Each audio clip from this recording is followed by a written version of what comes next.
આજે તમે બધા ઇલેક્ટ્રિકમાં તમને વાંચી ગઈ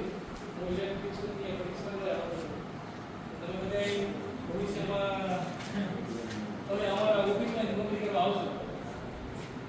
એ ઇલેક્ટ્રિશિયન કરશો પછી તમને એપ્રેન્ટિસમાં તમને ખ્યાલ છે એપ્રેન્ટિસ અને એજ્યુકેશનમાં એપ્રેન્ટિસમાં માટે આવે છે બધા એપ્રેન્ટિસ કરશો પછી તમને પરીક્ષા પછી લેશે અને તમે પછી ડાયરેક્ટ જોબમાં અમારી નોકરી થાય અમે નવી આશા કરું કે અમારો વિશ્વાસ થાય તો કે અમારી પેલા નોકરી કરવા આવો આજે તમને ભરતીનો તમને ખ્યાલ આવ્યો એટલે ઘણા બધા ભરતી માટે આવ્યા છે ભરતી એટલે તમારે રોજગાર મેળવવાનો છે તો રોજગાર મેળવવા માટે તમને એટલે કે અમારે અત્યારે તમે ઇન્દ્રભાઈ વાત કરી પ્રમાણે સોલાર શબ્દથી તો બધે પેલો હતો ને ખબર છે સોલાર તો ઘણા ઘરે સોલાર નાખેલું છે કેટલા ઘરે સોલાર નાખેલું છે સોલાર ઉઠો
રજીસ્ટ્રેશન કરશો ને તો તમે સોલારમાં તમે પોતે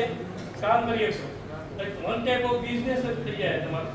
બરોબર અને અત્યારે ભરતીમાં હતું ને એટલે મારે ખાસ ઈચ્છા હતી કે જે લોકો ભરતી માટે આવ્યા છે એને સરકારી નોકરી મળશે જ આપણે આશા રાખીએ કે મળી જાય પણ ન મળે તો પણ એવું નથી આપણે બેરોજગાર નથી રહેવું આપણે કાંઈક નવો કાંઈક ધંધો કરી શકશો અત્યારે સોલારનું અત્યારે એટલું બધું છે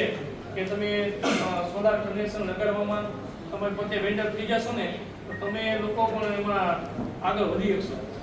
તમારું પોતાનું ઇન્કમમાં એક પ્રકારનું થઈ જશે પણ તમારું બોર્ડ લાગી જશે કે અમે કામ કરીએ છીએ સોલારનું અને સોલાર કનેક્શન તમને લગાડી દઈશું અને સોલાર મીટર ઇન્સ્ટોલેશન બીજી સરકાર છે તમે એક પ્રકારનો તમારા બિઝનેસ માટે તમારું છે કે રેગ્યુલર રજીસ્ટ્રેશન કરેલું જરૂરી છે મારે તો એમાંથી જે ભરતીમાં આવ્યા છે ને જે લોકોને એ ટ્રાય કરજો રેગ્યુલર રજીસ્ટ્રેશન કરવા માટે અમારી આટલું ડોક્યુમેન્ટ છે અમારી વેબસાઇટ પર છે એમાં તમારું પોતાનું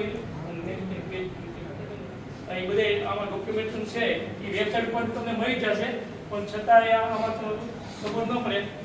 તો કાંઈ વાંધો મેં તમારો નંબર લખ્યો હતો હમણાં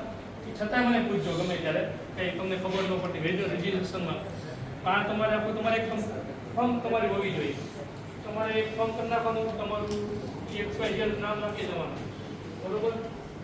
એક ગેલોપ્સ સારો તમને શબ્દ કહું, એકદમ નેગેટિવ શબ્દ કહું, ગેલોપ્સ નામ રાખ્યું હોય તો તમારે ગેલોપ્સ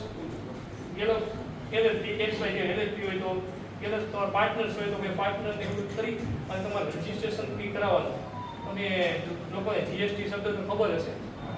બરોબર. GSTમાં તમારે રજિસ્ટ્રેશન કરવાનું, કે આ તમારું ઓફિશિયલ કામ થાય છે બધું. એટલે આમાં રજિસ્ટ્રેશન કરાવવું, GSTનું કરાવવાનું, એટલે એને એક પ્રકારના ડોક્યુમેન્ટ્સનું છે ને આ PGVCL વેબસાઇટનું નામ લખી દેજો, PGVCL.com.